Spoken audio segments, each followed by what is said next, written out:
In 2012, South Korean authorities arrested 16 volleyball players for match fixing. They were being paid $4,450 a game to deliberately miss serves, to fake bad receives, to spike the ball out of bounds on purpose. And here's the thing, that is not even close to the strangest thing volleyball players have done to get an illegal edge. Not even top 5, because volleyball has a cheating problem. It always has. And the history of it, from the very first year the sport existed all the way to match-fixing syndicates running operations like Fortune 500 companies, is one of the most entertaining stories in all of sports. William Morgan invented volleyball in 1895.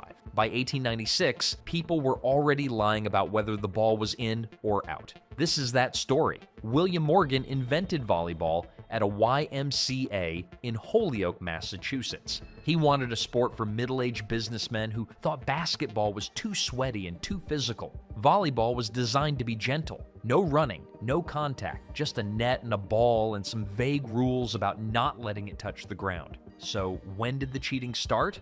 1896. The game had existed for exactly 1 year, and players were already in heated arguments about whether the ball was in or out. No cameras, no replay technology, just two teams yelling at each other while some poor YMCA instructor in a tie tried to figure out who was lying. The answer probably was both of them. By the 1920s, the rules had been formalized enough that they could actually be broken properly. Foot faults were codified.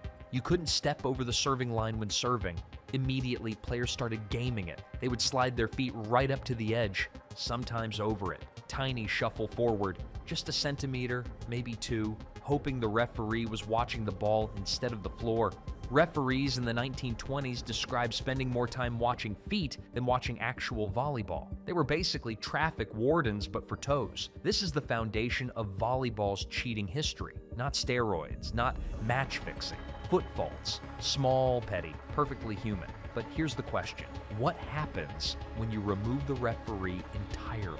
What happens when there's nobody watching the feet at all? You get beach volleyball. Beach volleyball was invented in 1930 in Santa Monica. Pablo Johnson could only get 2 people to show up for his game, so he decided 2-on-2 was the format. And immediately, something happened that would define beach volleyball for the next 3 decades. There were no referees. Players called their own lines. Players called their own net violations. Players called everything. You already know what this means. Every ball that landed within a foot of the line was obviously out when it was against you and clearly in when it was for you. Competitive athletes officiating themselves is not a transparency exercise. It is a chaos experiment. Teams in the 1940s started drawing their own court lines before matches. Some teams brought courts that were, mysteriously, slightly smaller than regulation. Not by much, just enough. There was a practice in the 1940s and 1950s that historians of beach volleyball call strategic sand management. Players would casually kick sand over line marks between rallies. They would build tiny ridges in the sand where they expected the ball to land. The home team always seemed to have drier, slower sand on their side. And in 1952, a team in California was caught doing something that sounds completely made up, but was documented. They had been watering the sand on their side of the court before matches. Harder sand, better ball control, faster movement. Their official explanation was dust management. The other team did not accept this explanation. Beach volleyball ran on a gentleman's honor system for the first 30 years of its existence. The gentlemen were not always honorable, but then something changed. Volleyball got big, internationally big, Olympic big. And when volleyball went to the Olympics for the first time, it brought its problems with it. Volleyball debuted at the 1964 Tokyo Olympics.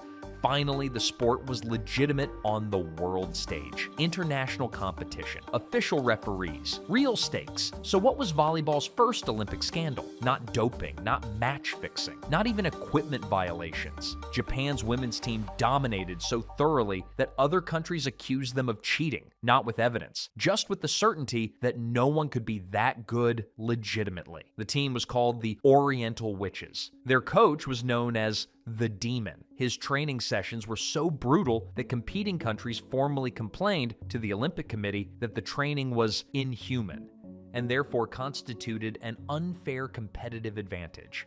The Olympic Committee's response was essentially, Your argument is that they practice too hard. Get better. But the strangest accusation of 1964 came from a different direction. Rumors circulated, and these were reported in actual newspapers, that the Soviet Union had players who were suspiciously tall. Not just tall, suspiciously tall. As if height was a performance-enhancing drug that could be obtained illegally. One Soviet player was rumored in hushed conversations that somehow made it to print to possibly be two shorter players in a costume. This was never verified because it was insane, but it was believed by enough people that it traveled as a story.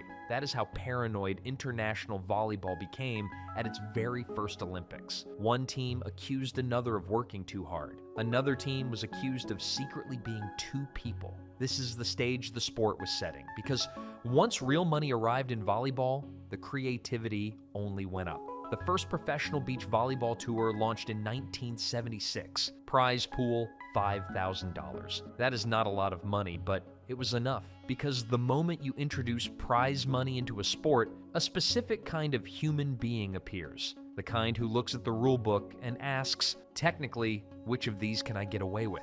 Ball pressure. That was 1970s volleyball's cheating specialty. Teams started experimenting with overinflating volleyballs for serving. Tighter ball, more spring, harder hit. Then underinflating for reception.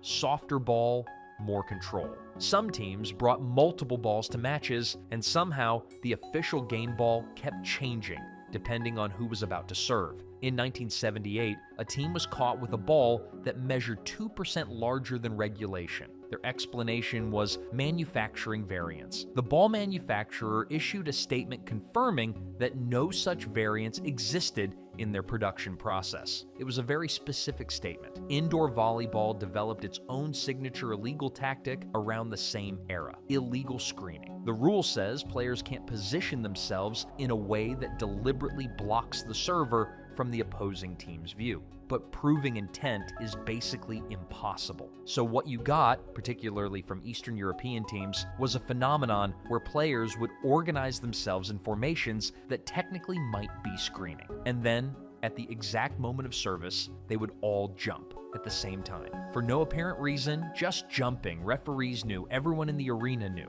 But a jump is a jump. The Polish national team reportedly perfected this to the point where it became known as their accidental vertical movement during service. Accidentally, all 6 of them at exactly the same moment, purely coincidental. While this was happening publicly on the court, something much darker was happening in laboratories in Eastern Europe that nobody was discussing. When you think about sports doping in the 1980s, you think baseball, track and field, maybe cycling. You probably do not think volleyball. That is exactly the cover volleyball's doping era ran under. The East German state sports program, documented after the fall of the Berlin Wall, systematically doped athletes across virtually every Olympic discipline. Volleyball was part of that program. It just never got the documentaries. When the files were opened in the 1990s, what emerged was a picture of athletes receiving steroids, human growth hormone, and a substance referred to internally as vitamin V, which was not a vitamin and presumably not named by someone concerned about subtlety. The challenge with doping volleyball players, as one documented analysis noted, is that volleyball requires coordination, timing, touch. You can roid up a sprinter and they just run faster. You roid up a volleyball player past a certain threshold and they start hitting the ball out of bounds because they can't calibrate their own strength. One Bulgarian player in the late 1980s reportedly got worse at volleyball while chemically enhanced because he couldn't control his hit strength. He was stronger and less effective simultaneously. Task failed successfully, but the doping that received the most scrutiny wasn't from a player. It was from a federation.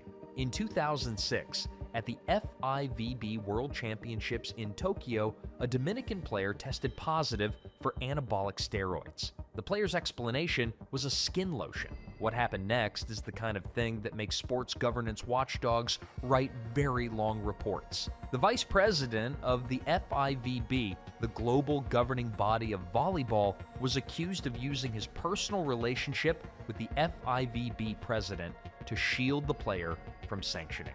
The World Sport Ethics Commission found him in violation of the IOC Code of Ethics. The Dominican Republic Volleyball Federation, separately, was found to have falsified the ages of players in junior tournaments on 30 documented occasions between 2001 and 2006. 30. All of that was institutional cheating.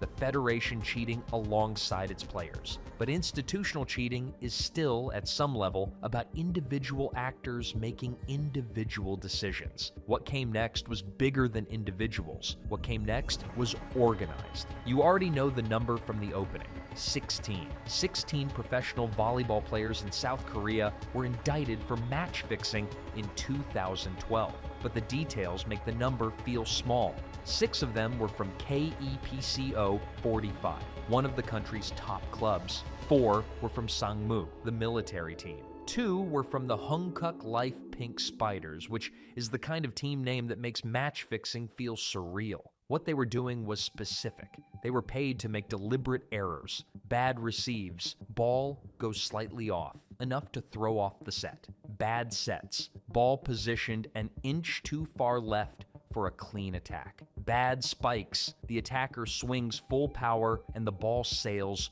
2 feet out. Each of these looks like a normal volleyball mistake, because it does happen in real volleyball. That's the entire mechanism. The corruption is indistinguishable from bad play, which makes it almost impossible to detect unless someone talks. Someone talked. The payment was up to $4,450 per game. 23 games were fixed across 2010 and 2011.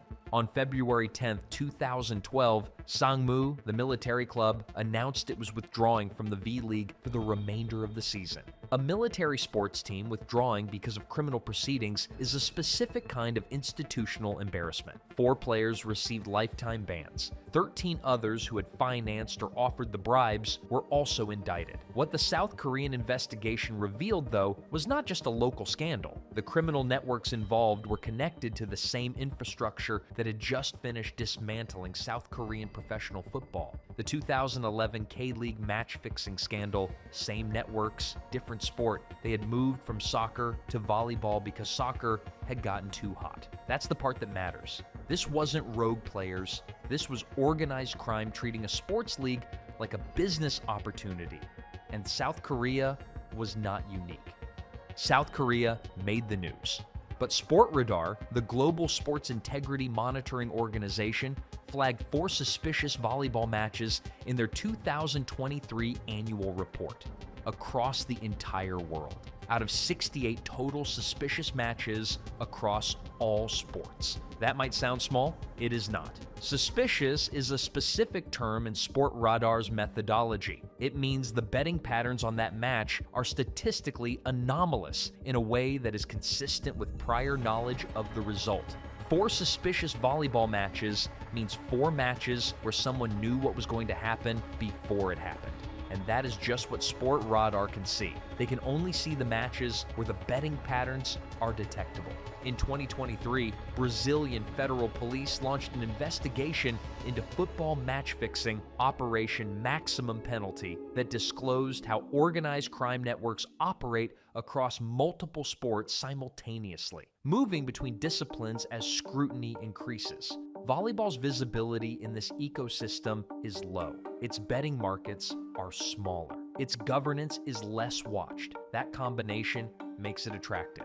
Lower profile, easier access, less media coverage when something goes wrong. The FIVB introduced technology specifically to address the integrity problem. It was called Hawkeye. It did not go as planned. Hawkeye was introduced to international volleyball in 2014.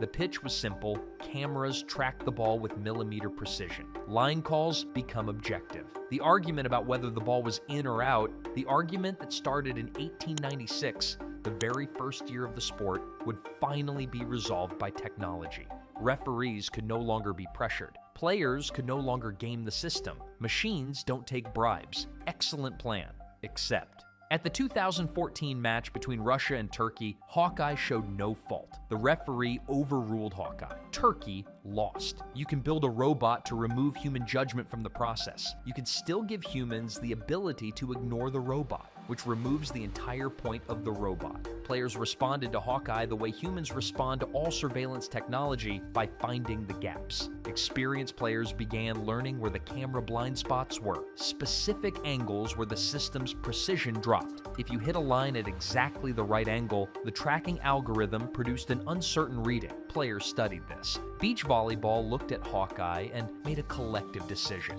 No, the reason was sand. When a ball lands on sand, it leaves a mark. But sand is not concrete. The mark shifts. Players argued about whether the mark was from this rally or the previous one.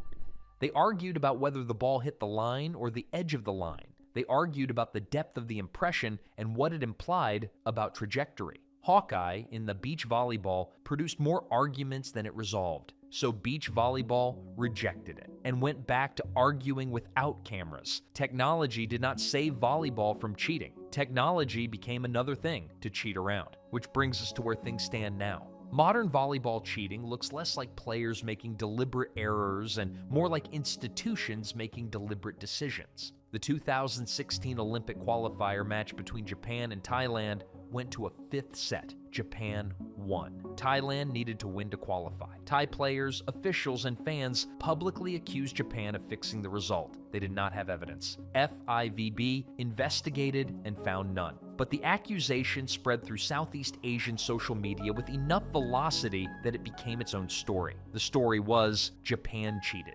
The evidence was Thailand lost. The investigation finding was that's not how evidence works. The accusation was never formally resolved in the public mind. It lives in comment sections to this day. In 2025, Vietnam fielded an ineligible player at the FIVB Women's U21 World Championship in Indonesia. The FIVB disciplinary panel ruled every match involving that player was forfeited. Not dramatic, not organized crime, just paperwork that someone didn't check, but it sits in the same category as the Dominican Republic's 30-age falsifications.